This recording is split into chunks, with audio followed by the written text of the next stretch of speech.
जय हिंद दोस्तों। तो चलिए आज हम लोग देखते हैं। आज से हम लोग शुरू कर रहे हैं टीआरई 4 के लिए जो अनिवार्य विषय है 40 नंबर का आता है उसके लिए देखेंगे। तो सबसे पहले हम लोग देखेंगे उसमें पी वाई क्यू में भी सबसे पहले हम लोग देखेंगे प्रीवियस ईयर सोल्व पेपर जो 6 to 8 है उसका जो टीआरई 2 में हुआ था उसका देखेंगे क्वेश्चन। तो आज हम लोग देखेंगे टीआरई 2 का जो अनिवार्य विषय है जो 40 नंबर का आता है, जिसमें आपका math, science, modern history, geography और करंट अफेयर ये पांचों रहता है। तो उसको देखेंगे। ये पी वाई क्यू है तो पी वाई क्यू क्वेश्चन देखते हैं। चलिए यही बुक है, इसी बुक को देख रहे हैं हम लोग।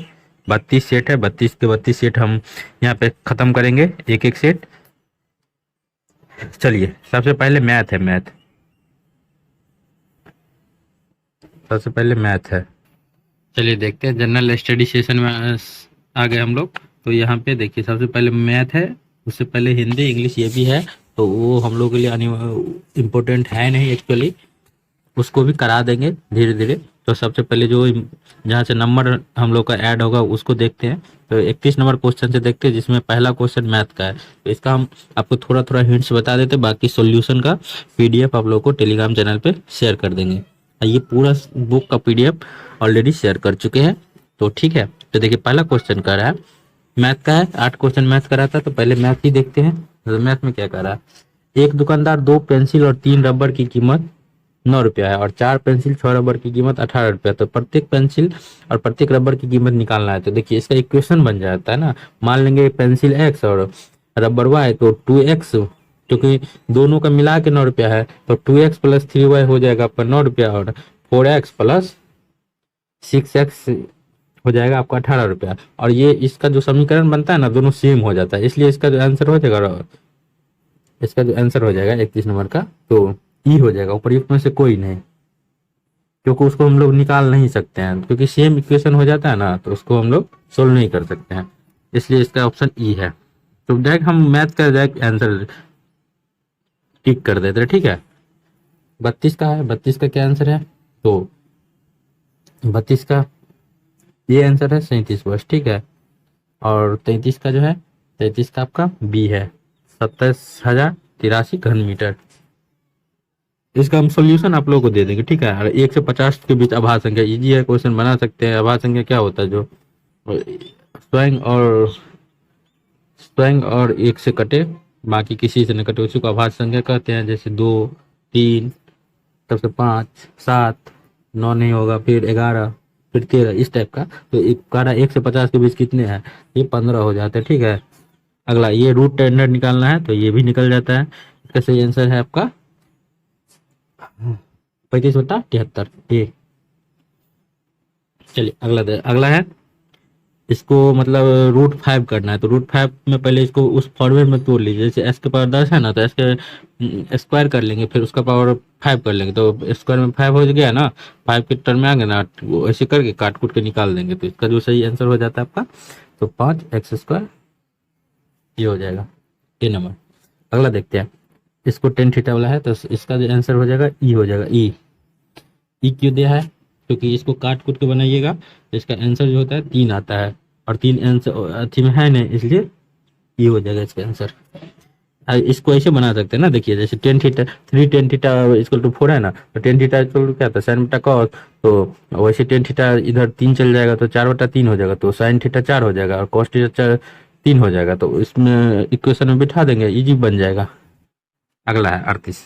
ये है मतलब घनाभ को ढाल के गोला में पिघलाते हैं। तो इसका फार्मूला होता है, मतलब जैसे गोला का आयतन होता है तो 4/3 πr³ होता है, तो उसको बराबर कर देंगे, मतलब जो घनाभ के आयतन होता है उससे। ठीक है। और उसको काट कूट के बना देंगे। तो इसका सही आंसर हो जाएगा कितना, तो इसका सही आंसर हो जाएगा 21 सेमी। अब आ जाइए, यहाँ से हम लोग देखेंगे क्वेश्चन साइंस का स्टार्ट है।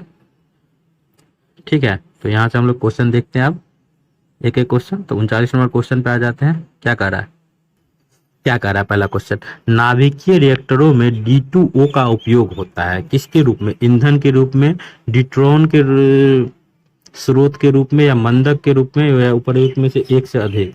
इसका तो सही आंसर हो जाएगा सी हो जाएगा, मतलब मंदक के रूप में होता है। नाभिकीय रिएक्टर में D2O D2 जिसको भारी जल बोलते हैं, उसका उपयोग जो होता है मंडक के रूप में होता है। ठीक है, अगला क्वेश्चन, लैक लैक्टियोल निम्नलिखित में से किससे संबंधित होते हैं? लैक्टियोल किससे संबंधित होते हैं? तो ये जो है आपके वसा अवशोषण से संबंधित होते हैं। लैक्टियोल जो होते हैं किससे संबंधित होते हैं? वसा अवशोषण से संबंधित होते हैं। अगला क्वेश्चन है, प्रकाश संश्लेषण के अध्ययन से संबंधित वनस्पति विज्ञान की शाखा को क्या कहेंगे? प्रकाश संश्लेषण के अध्ययन से संबंधित वनस्पति विज्ञान की शाखा को क्या कहेंगे? तो हम लोग कहेंगे इसको कहा जाता है पादप कार्यकी। ठीक है, अगला क्वेश्चन, एक पीढ़ी से दूसरे पीढ़ी में वंशागति का अध्ययन को क्या कहते हैं? एक पीढ़ी से दूसरी पीढ़ी में वंशागति के अध्ययन को हम लोग कहते हैं अनुवांशिकी। Option number A. अगला क्वेश्चन है, लिग्यूमिन्स पौधे में नाइट्रोजन स्थिरीकरण के लिए कौन सा वर्णक आवश्यक है? इसका जो सही आंसर हो जाएगा लेग हीमोग्लोबिन जो होता है वो लिग्यूमिन्स पौधे में नाइट्रोजन स्थिरीकरण के लिए आवश्यक है। आ जाए अगला क्वेश्चन, वह एंजाइम जो हमारे मुंह में भोजन के साथ मिलता है वो कौन सा है? वो एंजाइम जो है आपका एमाइलेज हो जाएगा, एमाइलाइज। और ये क्या करता है? तो पाचन एंजाइम है एमाइलेज, मतलब पाचन में सहायता करता है। अगला, Al2O3 2SiO2 और 2H2O, ये किसका रासायनिक सूत्र पूछ रहा है? तो रासायनिक सूत्र ये किसका है? तो चीनी मिट्टी का रासायनिक सूत्र है। तो क्या हो जाएगा? B number. अगला क्वेश्चन, वह जानवर जो मुख्यतः मांस खाता है निम्नलिखित में से क्या कहलाता है? कॉर्निवोरस, हार्बीवोरस क्या कहलाता है? तो वो कहलाता है आपका क्या कहलाता है? तो कॉर्निवोरस कहलाता है, मतलब मांसाहारी। अब आ जाइए, यहाँ से करंट चालू है, क्या कर रहा है? 1 दिसंबर 2022 को किस हवाई अड्डे पे डीजे यात्रा शुरू किया गया था? तो ये किया गया था आपका जो रायपुर हवाई अड्डा है वहां पे डीजे यात्रा शुरू किया गया था। डीजे यात्रा डीजे ने। गणतंत्र दिवस 2026 जनवरी 2023 के मुख्य अतिथि कौन थे? तो इसके कौन थे? 2023 वाला पूछा है, अभी तो पावो ऐसे करके है कुछ, तो ये 2023 वाला पूछ रहे, तो उस टाइम जो थे आपके कौन थे? तो अब्देल फतेह अल सीसी थे। और ये कहाँ के राष्ट्रपति थे? तो ये मिस्र के राष्ट्रपति थे, अब्देल फतेह सीसी। ठीक है, अगला क्वेश्चन, 5वां यूरोपीय संघ भारत प्रतियोगिता सप्ताह 2022 कहाँ आयोजित किया गया? तो ये किया गया था आपका नई दिल्ली में किया गया था। 5वां यूरोपीय संघ भारत प्रतियोगिता सप्ताह 2022 कहाँ आयोजित किया गया था? तो नई दिल्ली में किया गया था। अगला क्वेश्चन है, सूर्य के अध्ययन करने के लिए 2 सितंबर 2023 को लॉन्च किए गए इसरो के आदित्य 1 मिशन की परियोजना निर्देशक कौन थे? इसके परियोजना निर्देशक जो थे निगार शाह थे, निगार शाह जी। अगला क्वेश्चन, संयुक्त राज्य अमेरिका ने कौन सा राज्य विधायिका पहला राज्य बन गया जिसने दक्षिण एशियाई मूल के लोगों के लिए जाति के आधार पर भेदभाव को गैर कानूनी घोषित करने के लिए मतदान किया, जिसका आरोप है कि उन्हें रोजगार और आवास में निष्पक्षता के लिए पारंपरिक अमेरिकी सुरक्षा उपायों से बाहर रखा गया? तो ये कौन थे? तो ये थे आपके कैलिफोर्निया। चलिए अगला क्वेश्चन, हाल ही में किस देश ने रूबेला के सफल उन्मूलन की घोषणा किया है? तो ये कर दिया है आपको कौन? तो ये भूटान कर दिया है। अगला, अमेरिका द्वारा लीजन ऑफ मेरिट सम्मान किसे दिया गया? तो ये दिया गया है जनरल दलबीर सिंह सुहागा को। क्या दिया गया है? Legion of merit. किसके द्वारा दिया गया है? अमेरिका के द्वारा। अगला, इंडिया प्राइवेट प्रोजेक्ट का उद्देश्य क्या है? तो इंडिया प्राइवेट प्रोजेक्ट का जो उद्देश्य है भारतीय विरासतों को वापस लाना, ये है इसका। चलिए अगला, निम्न में से कौन सा युवा बलित पर्वत नहीं है? यहाँ से ज्योग्राफी चालू हो गया, तो युवा बलित पर्वत पूछ रहा है, नहीं है। तो नहीं है, कौन सा नहीं है? प्रयुक्त में से एक से अधिक, मतलब कोई भी नहीं है युवा बलित पर्वत। मतलब इसमें देखिए सभी नहीं, अरावली है वो अल्पेश है, ये दोनों जो है ना ये युवा बलित पर्वत नहीं है, इसलिए प्रयुक्त में से एक से अधिक हो गया। ठीक है, जबकि अंडी है। अगला, निम्नलिखित क्षेत्रों में से किसकी न्यून हिम रेखा है? तो किसका है न्यून हिम रेखा? तो ये है आल्प्स, आल्प्स क्षेत्र का जो है ये न्यून हिम रेखा है। अगला, कर्क रेखा द्वारा सर्वाधिक क्षेत्र आच्छादित है कहाँ? कर्क रेखा द्वारा सर्वाधिक क्षेत्र आच्छादित है कहाँ? तो ये मालाबार पठार का। कहाँ? मालाबार पठार का। अगला क्वेश्चन, कांटेदार जंगल नहीं पाया जाता है कहाँ? नहीं पाया जाता कांटेदार जंगल, ये जो है ना तमिलनाडु में नहीं पाया जाता, बाकी कर्नाटक, आंध्र प्रदेश में पाया जाता है। किस राज्य में सबसे अधिक लेटराइट मिट्टी है? सबसे अधिक लेटराइट मिट्टी किस राज्य में? तो ये मेघालय में है। तो मिट्टी से भी क्वेश्चन पूछा गया, तो मिट्टी भी पढ़ना है आप लोग को। देखिए पीवाईक्यू का मतलब ये होता है, जो आप एनालिसिस करिए कहाँ कहाँ से क्वेश्चन पूछा। जैसे देखिए इसमें मिट्टी से पूछा, तो मिट्टी टॉपिक पढ़ना है हम लोग को, ठीक है। कर्क रेखा से पूछा है क्वेश्चन, तो कर्क रेखा पढ़ेंगे, इस टाइप से होता है। उस देश का नाम बताइए जो पहले G21 की मेजबानी करेगा। तो इसका जो सही आंसर हो जाएगा कौन सा? G21 का मेजबानी करेगा कौन सा देश? इसका सही आंसर हो जाएगा आपका ब्राजील।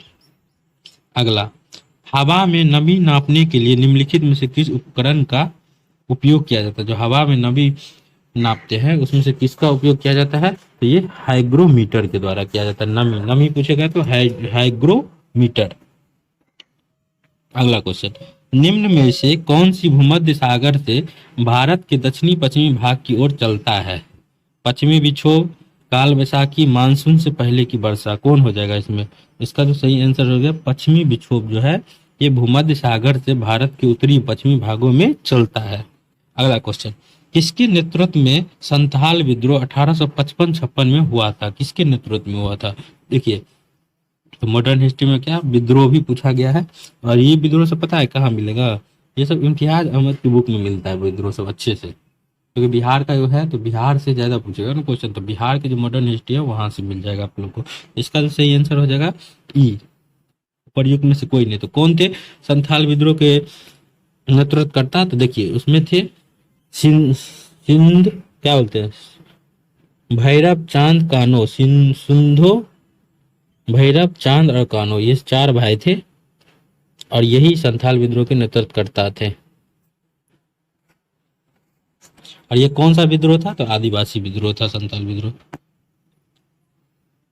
5 मार्च 1931 को कौन सा महत्वपूर्ण घटना घटी थी? 5 मार्च 1931 को कौन सी महत्वपूर्ण घटना घटी थी? तो उस टाइम गांधी इरविन समझौता हुआ था। कब? 5 मार्च 1931 को हुआ था, ठीक है। अगला, बिहार यूथ लीग का गठन कब हुआ था? ये क्वेश्चन भी आप लोग को इम्तियाज अहमद के बुक में मिल जाएगा। तो बिहार यूथ लीग का गठन जो हुआ था कब, कहाँ हुआ था, कब हुआ था? ये 1928 में हुआ था, मतलब बी नंबर सही है। अगला, 6 अप्रैल 1930 को चंपारण में नमक सत्याग्रह का नेतृत्व किया था। और ये सारा क्वेश्चन आपको लोगों को इम्तियाज अहमद की बुक में देखने को मिल जाएगा, जो बिहार स्पेशल है, उसी को पढ़िए आप लोग। ऑब्जेक्टिव और सब्जेक्टिव दोनों बुक ले लीजिए, मॉडर्न हिस्ट्री वहीं से करिए, कोई घटना चक्र लूसेंट पढ़ने की जरूरत नहीं है, आपके 8 में 8 बन जाएगा मॉडर्न हिस्ट्री से। 6 अप्रैल 1930 को चंपारण में नमक सत्याग्रह का नेतृत्व कौन किया था? तो ये किए थे आपके विपिन बिहारी वर्मा, विपिन बिहारी वर्मा जी किए थे। अगला क्वेश्चन, पूना समझौता पर हस्ताक्षर कब किया गया था? पूना समझौता पर हस्ताक्षर जो है 24 सितंबर, पूना समझौता पर हस्ताक्षर कब किया गया था? तो 24 सितंबर 1932 को किया गया था, ठीक है। अगला, 1857 के विद्रोह में बिहार का नेतृत्व किसने किया था? तो 1857 के विद्रोह में बिहार का जो नेतृत्व है वो कौन किए थे? ये किए थे बाबू कुंवर सिंह। कहाँ से किए थे? बिहार के नेतृत्व करता थे आरा के। चलिए अगला, भारतीय राष्ट्रीय कांग्रेस के किस अधिवेशन में चंपारण समस्या चर्चा का विषय बना? किस अधिवेशन में हुआ था? भारतीय, इसमें दे रहा है उपर्युक्त में से कोई नहीं, तो कौन सा? क्योंकि कौन कौन दिया है ऑप्शन में? कलकत्ता अधिवेशन, पटना अधिवेशन, रामगढ़। तो देखिए भारतीय राष्ट्रीय कांग्रेस के किस अधिवेशन चंपारण समस्या पर चर्चा का विषय बना था? तो ये बना था आपका इसमें, देखिए क्या होता है ना, भारतीय राष्ट्रीय कांग्रेस में किस अधिवेशन चंपारण समस्या का चर्चा हुआ था? ये किसी भी अधिवेशन में नहीं हुआ था, ठीक है। तो इसलिए इसका ऑप्शन उपरयुक्त में से कोई नहीं होगा। चंपारण सत्याग्रह जो है तिनकठिया जो नील का विद्रोह था, 3 कट्ठा पद्धति उस पे था, ठीक है, जिसमें 20 कट्ठा जमीन पे 3 कट्ठा में आपका नील की खेती करना है। उसी के अथी में राजकुमार शुक्ल गांधी जी से मुलाकात किए और उनको आमंत्रित किए थे चंपारण आने के लिए, तो इसीलिए गांधी जी आए थे। अगला क्वेश्चन, मशहूर नारा इनकलाब जिंदाबाद किसने दिया था, कौन दिया था? ये दिए थे हसरत मोहानी जी। हसरत मोहानी जी कह दिए थे इनकलाब जिंदाबाद का नारा। इसी के साथ हम लोग का 40 क्वेश्चन खत्म हुआ। और आप लोग का इसका पीडीएफ आप लोग को टेलीग्राम चैनल पे मिल जाएगा। टेलीग्राम का लिंक हम कमेंट में और डिस्क्रिप्शन बॉक्स में दोनों में दे देंगे, आप लोग वहां से देख सकते हैं, ठीक है। चलिए, थैंक यू।